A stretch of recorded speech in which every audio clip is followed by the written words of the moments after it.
Ang hapon sa inyo mga lods, no? Update po tayo ngayon dito po sa ating tanimang mais, no? Dito po tayo ngayon, mag-spray tayo ulit ng Prebaton mga lods, no? Yan. Medyo mina ngayon ng panahon, medyo makulimlim mga lods. Kaya dito obligado tayo mag-spray ng ating mais. Yan mga lods, no? Kasi medyo ngayon makulimlim at saka umambon mga lods, kunting umambon, kaya yan mag-apply tayo ngayon ng Prebaton ulit. Yan mga lods. Second applying po natin mga lods. Yan, medyo 5% na natamaan ng mga borer yung ating mais, kasi ang panahon medyo palaging makulimlim at saka umulan, kaya hindi tayo spray mga lods. Pero okay lang to mga lods, kasi ano pa naman, nasa tawag nito, sa maliit pa lang na stage, kaya maagapan pa natin to mga lods, no? Okay. Second applying for Prebaton mga lodi. Yan, binabasa po natin yung buong katawan mga lods, no? Yan. Kita nyo yung una natin is medyo maliit pa lang yon, nasa 12 days pa lang ata yun. Yun, ito, ayan. Masama yung panahon ngayon mga lods, kaya sige lang, kahit masama kailangan mag-apply tayo, no? Kahit hindi natin mapuruhan sila lahat, pero at least tayo, no? Patay tayo ng buod, kahit lang mga lods, no? Kahit kunti lang, para mabawas-bawasan ng pusla, no? Yan. Kung sakaling ulanan ito, at least, kasi dati nakatapos ko lang ng spray, inulanan, pero ano naman mga lods, no? Tinamaan naman sila at saka namatay. Pero ngayon medyo makulimlim lang panahon ng konti, no? Yan. Kita nyo may mga paro-paro na lumilipad mga lodi. Kita nyo mga lods, yan, no? Mga paro-paro na lumilipad, no? Yan mga lods. Tingnan nyo, medyo may kunting tama na yung ibang dahon. Yan.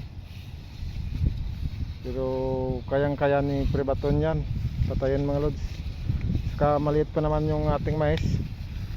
Pagka medyo maayos na yung panahon, ulitin na lang natin mga lods. Pero sigurado kahit medyo umambon ito ng konti, kaya ni Prebaton to. Kasi dati nung naalala ko yung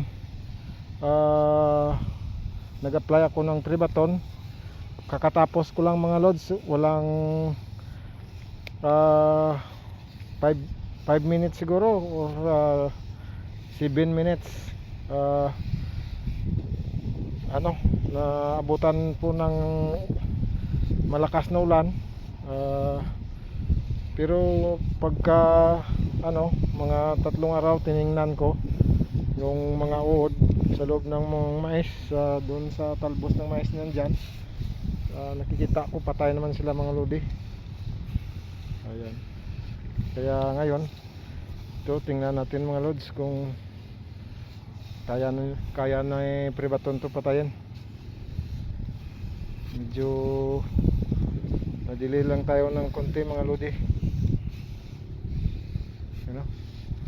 pero okay lang naman, kayang-kaya to mga lods.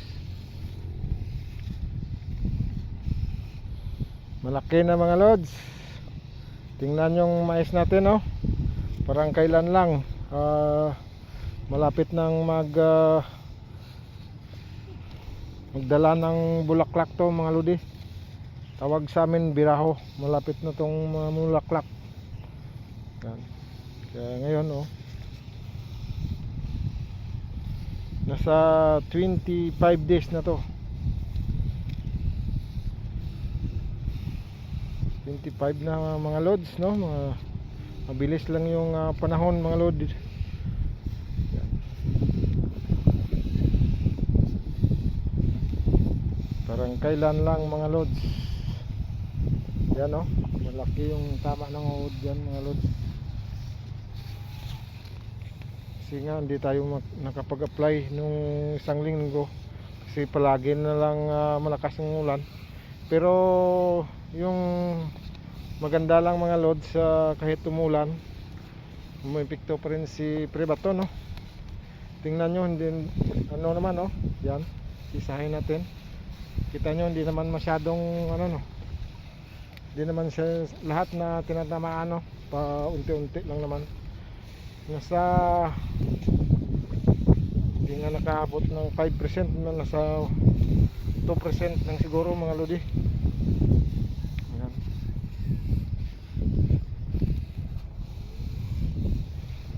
No, yan.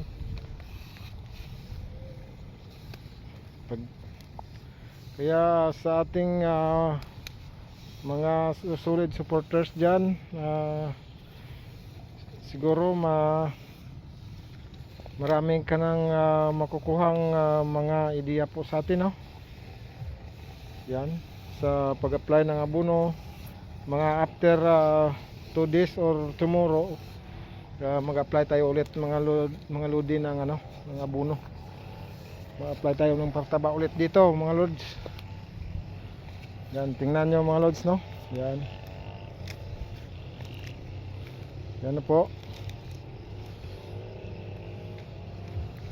Sa ating mga viewers, maraming salamat po sa walang sawang pagsuporta sa ating mga videos.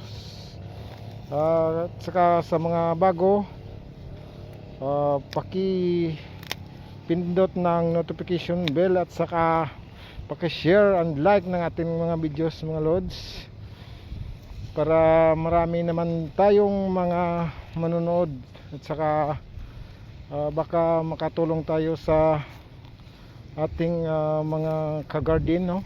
Yan, mga lodi, no? Nandyan, no? Kaya mga lods, bye bye na, patapos na po tayo, no? See you on my next video, para updated ka palagi sa ating mga pinabagong videos. Paki-like and share, and God bless mga lods. See you my next video. Bye bye. God bless to all of you. Bye bye mga lods. Chup chup mama. Kita-kits sa susunod. Bye bye. Thank you for watching me.